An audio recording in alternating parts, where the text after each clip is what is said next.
Assalamualaikum warahmatullahi wabarakatuh. Alhamdulillahirabbil alamin.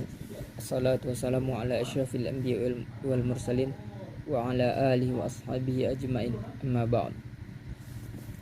Bersyukur kita kepada Allah Subhanahu wa taala karena dengan limpahan rahmat, nikmat dan kesempatan yang Allah berikan kita bisa melaksanakan kewajiban kita sebagai kaum muslimin dan muslimat.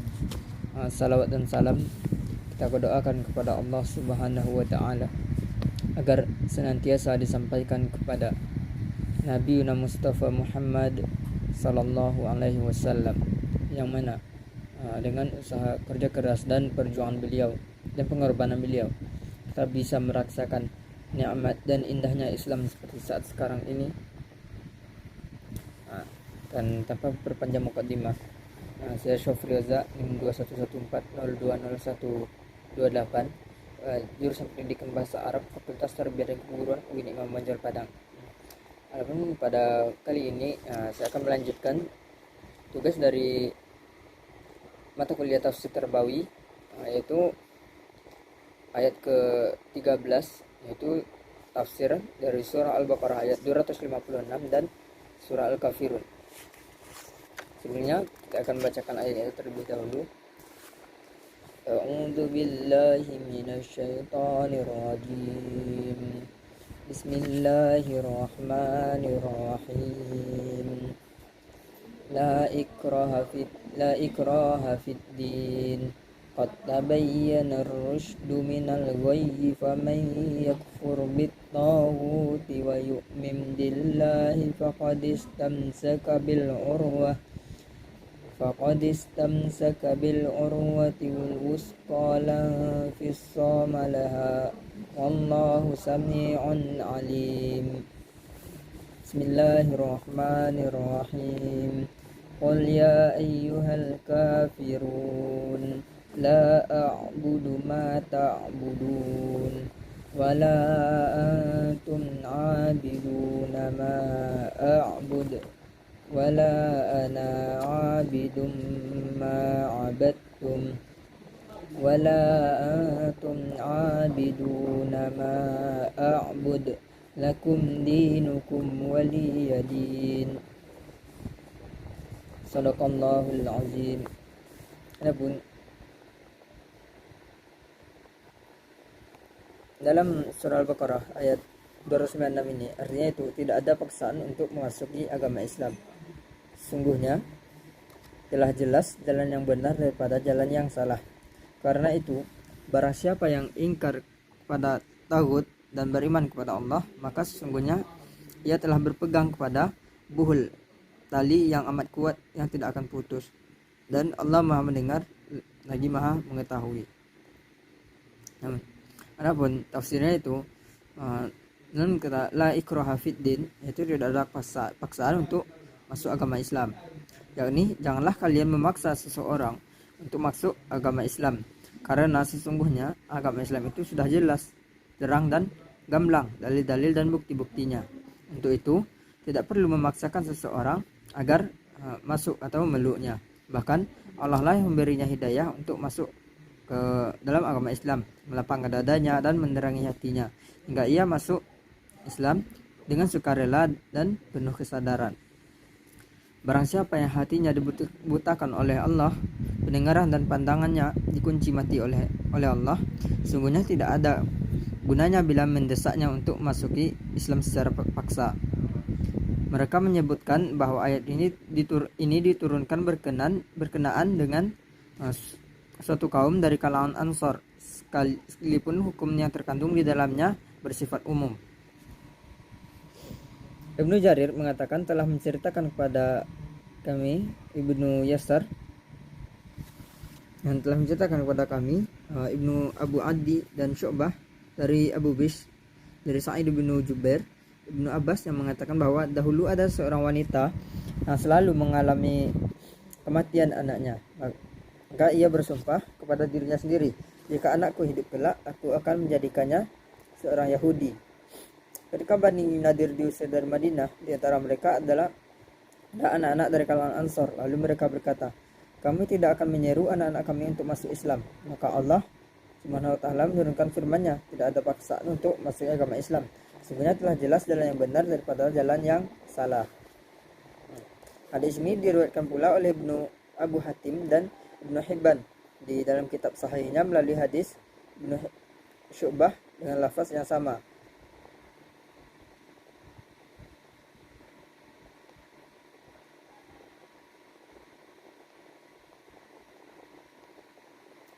Ibnu Abu Hatim mengatakan telah menceritakan kepada kami ayahku, telah menceritakan kepada kami Amr ibnu Auf, dan telah menceritakan kepada kami Syarik dari Abu Hilal dari Asbaq, yang menceritakan pada mulanya aku memeluk agama mereka sebagai seorang Nasrani yang menjadi budak Umar ibn al-Khattab, dan ia selalu menawarkan untuk masuk Islam kepadaku, tetapi aku menolak. Maka ia membacakan firman-Nya, tidak ada paksaan untuk memasuki agama Islam.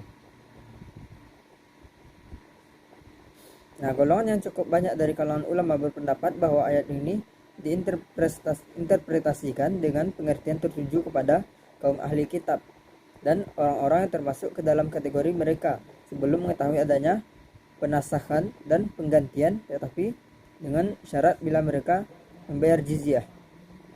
Ulama lain mengatakan bahwa ayat ini dimansukh oleh ayat qital atau perang. Wajib menyeru semua umat untuk memasuki agama Al-Hanif, yaitu agama Islam.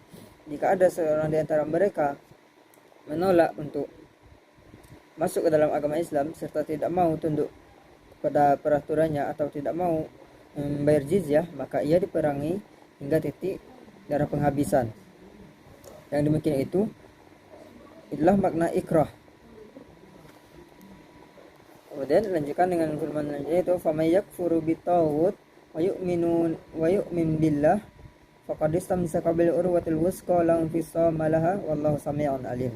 Karena itu barang siapa yang ingkar kepada tauhid dan beriman kepada Allah, maka sesungguhnya ia telah berpegang kepada buhul tali yang amat kuat yang tidak akan putus, dan Allah Maha mendengar lagi Maha mengetahui. Yakni barang siapa yang melepaskan semua tandingan dan berhala-berhala serta segala sesuatu yang diserukan oleh setan berupa penyembahan kepada selain Allah, lalu ia menauhidkan Allah dan menyembahnya semata serta bersaksi bahwa tidak ada Tuhan selain Dia, berarti ia seperti yang diungkapkan oleh firman-Nya, maka sesungguhnya ia telah berpegang pada tubuh tali yang amat kuat, yaitu berarti perkaranya telah mapan dan berjalan lurus di atas tuntunan yang baik dan jalan yang lurus. Dan faqad istamsaka bil urwatil wusqa, maka sesungguhnya ia telah berpegang pada buhul atau tali yang amat kuat dan tidak akan putus. Yakni sesungguhnya ia telah berpegang pada agama dengan sarana yang sangat kuat. Hal itu diserupakan dengan buhul tali yang kuat lagi tak dapat putus.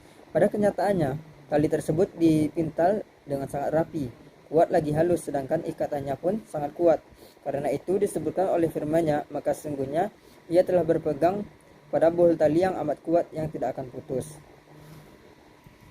Sahabat Mu'az bin Jabal mengatakan sehubungan dengan makna firman-Nya itu yang tidak akan putus dalam surah Al-Baqarah ayat 256 ini, bahwa yang maksud dengan tidak putus ialah tidak dapat masuk surga. Mujahid dan Sa'id bin Jubair sehubungan dengan pengertian yang ada di dalam firman-Nya, maka sungguhnya ia telah berpegang pada buhul tali yang amat kuat dan tidak akan putus. Kemudian membacakan ayat berikutnya itu, innallaha la yughayyiru ma biqaumin hatta yughayyiru ma binafsihim. Itu sungguhnya Allah tidak mengubah keadaan suatu kaum sehingga mereka mengubah keadaan yang ada pada diri mereka sendiri. Adapun dalam surah Al-Kafirun ayat pertama itu kata kul yang berarti katakanlah merupakan firman Allah, dan diperintahnya agar Rasulullah menyampaikan ayat ini pada orang-orang kafir secara khusus, yaitu kafir Quraisy, yakni sebagai jawaban atas tawaran mereka. Yaitu kata ini membuktikan bahwa Rasulullah SAW menyampaikan segala sesuatu yang diterimanya dari ayat-ayat Al-Quran yang disampaikan oleh malaikat Jibril. Seandainya ada sesuatu yang disembunyikan, yang paling wajar adalah menghilangkan kata kul ini. Kata al-kafirun berasal dari kata kafaro yang berarti menutup. Disebut kafir karena hatinya tertutup, belum menerima hidayah Islam. Siapapun yang tidak menerima Islam, maka ia adalah kafir, baik itu orang musyrik maupun ahli kitab.